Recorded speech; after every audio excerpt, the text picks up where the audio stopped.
Currently इस world में 195 countries हैं, बट ये नंबर अब बदलने वाला है क्योंकि कुछ न्यू कंट्रीज़ जो अब तक एग्जिस्ट नहीं करती थी अगले कुछ सालों में एग्जिस्ट करने वाली हैं। बट अचानक से ये न्यू कंट्रीज़ कहाँ से आने वाली हैं और आखिर क्यों बनने वाली हैं ये न्यू कंट्रीज़, चलिए जानते हैं। तो पहली कंट्री जो एग्जिस्ट कर सकती है कुछ आने वाले सालों में वो है सोमालीलैंड। सोमालीलैंड एक ऑटोनोमस रीजन है जो कि सिचुएटेड है सोमालिया के नॉर्थ में। ये एक सेल्फ गवर्निंग रीजन है जिसने 1991 से अपने आप को सोमालिया से इंडिपेंडेंट घोषित किया हुआ है और तब से ये पूरी तरह से सेपरेट एंटिटी की तरह फंक्शन कर रही है। इसके पास अपनी खुद की गवर्नमेंट है, खुद की करेंसी है और यहाँ तक कि खुद की मिलिट्री भी है। जहाँ एक तरफ सोमालिया में काफ़ी सालों से सिविल वॉर और कन्फ्लिक्ट चले आ रहे हैं, वहीं दूसरी तरफ सोमालीलैंड ने पीस और सिक्योरिटी को मेंटेन करके रखा हुआ है। एक न्यू कंट्री होने के लिए सोमालीलैंड के पास सब कुछ है, बट स्टिल इसका जो सबसे बड़ा चैलेंज है वो है इंटरनेशनल लेवल पे इसको रिकॉग्निशन ना मिलना। रिकॉग्निशन के बिना सोमालीलैंड को ट्रेड, इन्वेस्टमेंट और अपनी इकोनॉमी को ग्रो करने में काफ़ी चैलेंजेस फेस करने पड़ रहे हैं। बट ये अपनी तरफ से अपने इंफ्रास्ट्रक्चर और इकोनॉमी में काफ़ी सुधार कर रही है और कुछ कंट्रीज़ के साथ डिप्लोमेटिक रिलेशंस भी बना रही है जिससे कि इसे वर्ल्ड लेवल पे रिकॉग्निशन मिल सके। और काफ़ी चांसेस हैं कि आने वाले सालों में सोमालीलैंड एक इंडिपेंडेंट नेशन कहलाएगा। इसके बाद जो न्यू कंट्री एग्जिस्ट कर सकती है वो इस वक्त स्पेन का ही एक पार्ट है, कैटलोनिया। कैटलोनिया स्पेन का सबसे वेल्दी और सबसे ज़्यादा इंडस्ट्रियलाइज्ड रीजन है और ये स्पेन की इकोनॉमी में सिग्निफिकेंटली कंट्रीब्यूट करता है। कैटलोनिया के लोग, जिन्हें कैटलन भी कहते हैं, उनके हिसाब से अगर वो स्पेन से अलग होंगे तो वो ज़्यादा बेहतर लाइफस्टाइल जी पाएंगे। कैटलन्स का कल्चर, लैंग्वेज और यहाँ तक कि हिस्टोरिकल रूट्स भी स्पेन से एकदम अलग हैं, जिसकी वजह से कैटलन लोग अपने लिए एक अलग नेशनल आइडेंटिटी की मांग कर रहे हैं। अपना अलग देश बनाने के लिए 2014 में कैटलोनिया में एक रेफरेंडम हुआ था जिसमें कि 80% लोगों ने स्पेन से अलग होने के लिए वोट किया, लेकिन स्पेन ने इस रेफरेंडम को इलीगल ठहरा दिया। ऐसा ही एक और रेफरेंडम 2017 में भी हुआ जिसे दोबारा इलीगल ठहरा दिया गया। बट इस रेफरेंडम के बाद कैटलन्स ने अपनी खुद की गवर्नमेंट फॉर्म कर ली और खुद को इंडिपेंडेंट घोषित कर दिया, जैसे कि ऑब्वियसली स्पेन ने और किसी भी इंटरनेशनल कम्युनिटी ने एक्सेप्ट नहीं किया। कैटलोनिया की अपनी अलग नेशन बनाने की कोशिश अभी तक जारी है और यहाँ तक कि बार्सिलोना भी कैटलोनिया में ही आता है।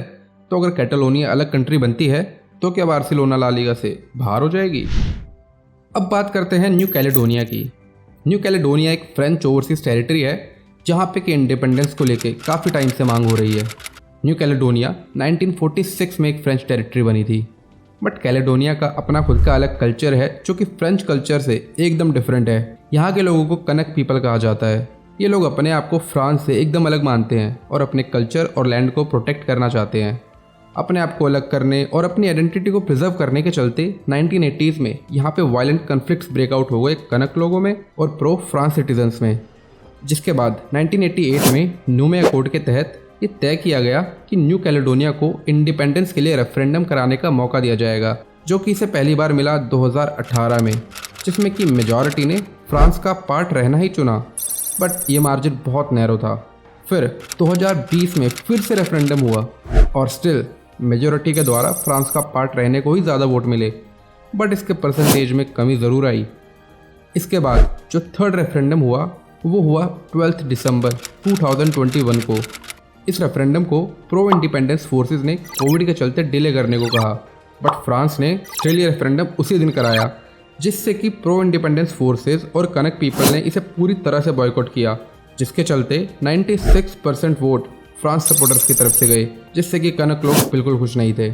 और अभी तक न्यू कैलेडोनिया और फ्रांस लीडर्स में सेपरेट होने को लेकर काफ़ी बातें चल रही हैं। यहाँ तक कि रिसेंटली मई 2024 में ही इसके चलते राइट्स तक ब्रेकआउट हो गए।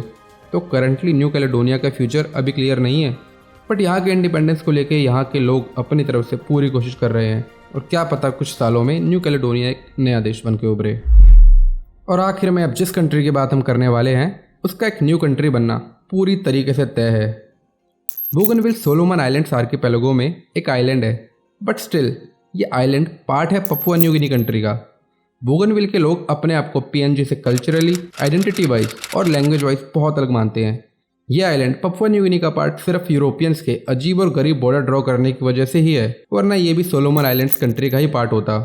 बोगनविल पीएनजी के लिए बस इसलिए इंपॉर्टेंट है क्योंकि यहाँ है पंगुमा माइन, जो कि वर्ल्ड का one of the biggest copper reserve है। और ये पपुआ न्यू गिनी की इकोनॉमी में सिग्निफिकेंटली कंट्रीब्यूट करता है। बट बोगनविल के लोग मानते हैं कि इन माइंस के प्रॉफिट का उनको पपुआ न्यू गिनी की तरफ से कोई फ़ायदा नहीं मिलता और उनको एनवायरमेंटली भी सफ़र करना पड़ता है इन कॉपर माइंस की वजह से। इन कॉपर माइंस के चलते 1988 से 1999 तक पपुआ न्यू गिनी और बोगनविल के बीच सिविल वॉर चली, जिसमें कि हज़ारों से ज़्यादा लोगों की जान गई, जिससे कि बोगनविल में इंडिपेंडेंस को लेकर मांगे तेज़ हो गई। और फाइनली 2001 में एक पीस एग्रीमेंट साइन किया गया, जिसमें कि 2019 में रेफरेंडम कराने की बात की गई। और फाइनली 2019 में रेफरेंडम हुआ और जिसमें कि 98% लोगों ने इंडिपेंडेंस के लिए वोट किया। और फाइनली ये डिसाइड किया गया कि 2027 में बोगनविल को इंडिपेंडेंस दे दी जाएगी, जिससे कि ऑफिशियली ये बन जाएगी वर्ल्ड की 196th कंट्री और रिप्लेस कर देगी साउथ सुडान को as the newest country in the world. और अगर आप जानना चाहते हैं कि इस वर्ल्ड में सबसे ज़्यादा आइलैंड्स किस कंट्री के पास हैं तो you can watch this video.